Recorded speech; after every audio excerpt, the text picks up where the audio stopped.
This episode is brought to you by the Bluesound Node. Unlock a world of high-res music streaming and multi-room audio for existing hi-fi systems or your favorite set of powered speakers with the Node.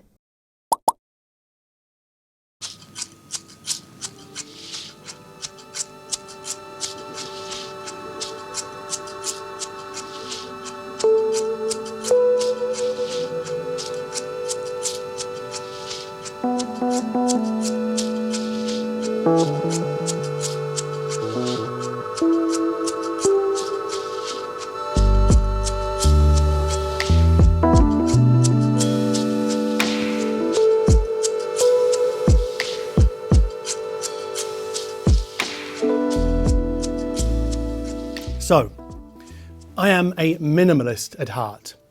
I don't like being surrounded by too much stuff.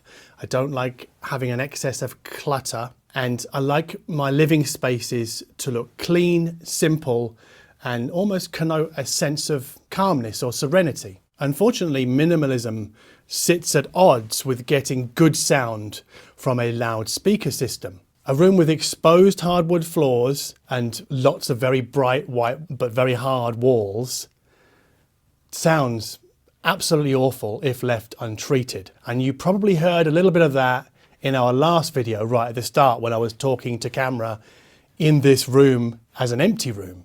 Sounds horrible. And that affects small spaces like this one. It affects larger rooms as well. It's not just a small room problem. Hard surfaces reflect sound. They increase the reverberation time of the room. And when I first moved in here at the end of 2016, when I was setting up a hi-fi system, I was forced into ultra near field listening. That meant putting the couch where it is now, but having the speakers much closer, sort of just behind where I'm sitting here, sort of to minimize the influence of reflected sound of the room's reverb. So if we want to reduce the room's reverb in the high frequencies especially, and we want to reduce its reflective behavior, we have to do something about it. We have to kind of treat the room in some way. And that usually involves minimizing the number of reflective surfaces in the room. That's where we start. And yes, we can lay down rugs, we can hang pictures on the wall, we can hang sound absorbing curtains like I have here now, but they don't really do very much, or rather they can only do so much to help us reduce the high frequency pinging sound that results from having a long reverb time in the room. That means the amount of time it takes a sound to naturally decay. So for better sound, we have to go further. Now, I started out with some basic acoustic wall panels that I bought from a website called Torman. And they're okay. They were quite good at reducing some of the high frequency problems. But those panels did nothing for bass, even though some of them were meant to be targeting bass. Didn't really do very much. And then I graduated to GIK Acoustics sound treatments, albeit in a very scattershot way. So I bought 8 very large tuned membrane bass traps, and you've probably seen them in my videos in the last 12 months. A couple were sat in that rear corner behind me here. There were loads, well, there were 6 of them in this corner in an L shape. And then I also had, I think they're called 2A sound absorber diffusers, and I had those on the front wall and the side wall here. And they made more of an impact. They again reduced the room's reverb. And I lived with that for about a year, and when I took them out, I really did notice how effective those GIK were. But I realized that very few households would entertain one 60 centimeter by 60 centimeter by 30 centimeter bass trap, let alone 8 of the damn things. So I realized that this is a fairly niche way to go about dealing with the room, but when you do what I do, I think it's worth it.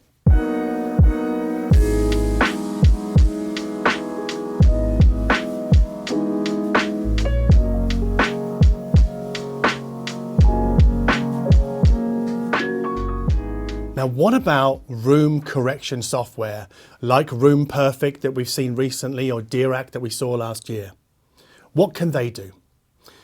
Well, I think the language here is a problem because they're not really room correction. They don't correct the room. They compensate the loudspeaker's output to better fit the issues that the room brings to the loudspeaker room interface. And what I mean by that is we use a microphone and a DSP engine to create an acoustic map of the room so that it can then adjust the loudspeaker's output so that it dials down, like, I don't know, like bass peaks, or tries to fill in bass troughs, from which I understand is much more difficult than pulling down a peak, but that's a story for a different day. But really, room correction compensation software is much more effective in the low frequencies than the high. In preparation for the installation that we did a couple of weeks ago, I had to clear the room, but I left a pair of speakers in the room. I had the Lingdorf amplifier with the Room Perfect room compensation software running on it. And I ran that across those loudspeakers. And even though the lower frequencies seemed tidier, the room reverb was still very much present. The reflectivity of the room was still there, even with room compensation in place. And I liken this to icing a burnt cake. You can still taste that it's a burnt cake, even though there's icing on top. Like, you can't get away from the problems of your room, especially in the high frequencies with room correction software, at least in my experience. And that's one of the reasons why I turned to Portugal's Vicoustic for a full room treatment. And it was a plan that was actually hatched way back in 2017. And it was picked up again by the German distributor who actually did the install. And that's what we showed in the last video. And now I have proper professional room treatments all over my room. So on the ceiling, 4 multi-diffuser DC2, and then I've got 8 Vic Spacer Plus absorbers. So that's covering most of the ceiling. I actually think this does most of the work in this room. And then on the front wall behind me, I've got a couple of Vic Spacer Plus absorbers, and also 4 Vic Pattern Ultra Wave Wood partial absorbers. That's the woody things you can see behind me. And on the rear wall, I've got a 120 by 120 multi-fuser wood Mark II diffuser. I think it looks fantastic. And that sort of is repeated here on the side wall, but just 60 by 120. And then again, we've got some more wave wood absorbers and some more Vic Spacer absorbers. Now, pretty much all of the treatments on the walls and the ceiling deal with upper mids and high frequencies. Maybe some of the mid-range as well, but they take a lot of the reverb and the echo out of the room. For low frequency treatment, we've got these super bass extreme, 3 of them, panels in the corner here. There are going to be 3 more in this corner, but they haven't arrived yet. So it's very hard for me to comment on what this Vicoustic treatment does for the low frequencies.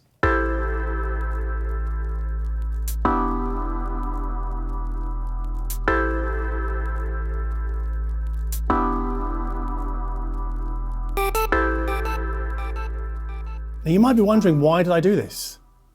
Well, it's because I could, and because life is once. I had a chance to treat my room, so I took it. Now, at the end of the last video, you saw me sat in this room with just the wall treatments up and the ceiling treatment up, and those bass panels up anyway. But there was no furniture.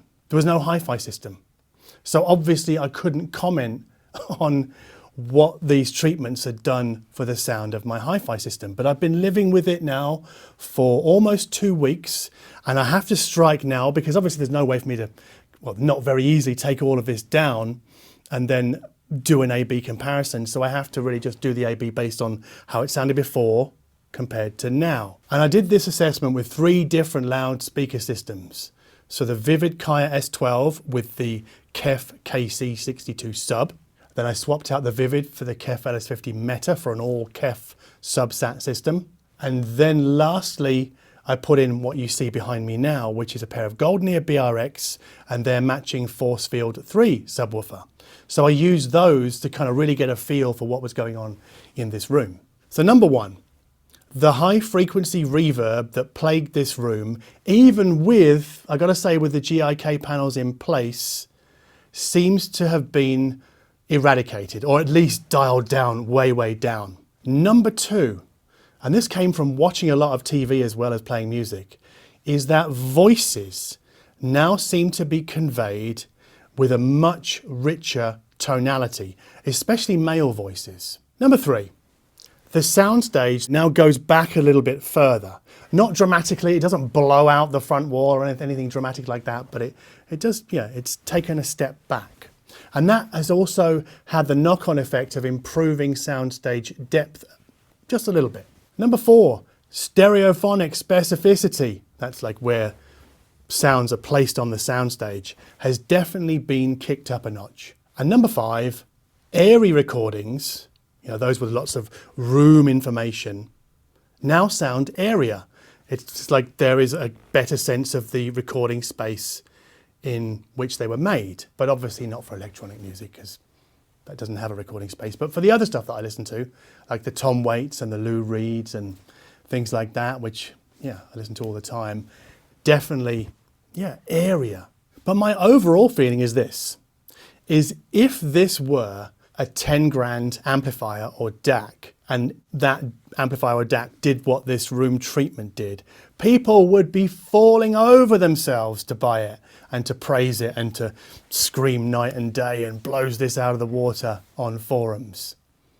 It really is that good. It really is that dramatic in the way that it improves sound quality in this room. And therefore that reinforces the idea that the room is a very, very, very important component in a loudspeaker music playback system. And I think if you're thinking about upgrading your speakers or your amp or your DAC, you might want to think about room acoustics before you do that.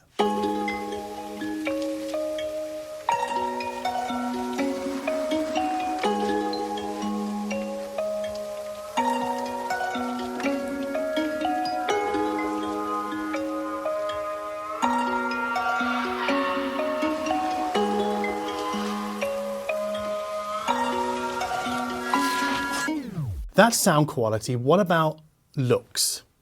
Because obviously the physical intrusion is significant.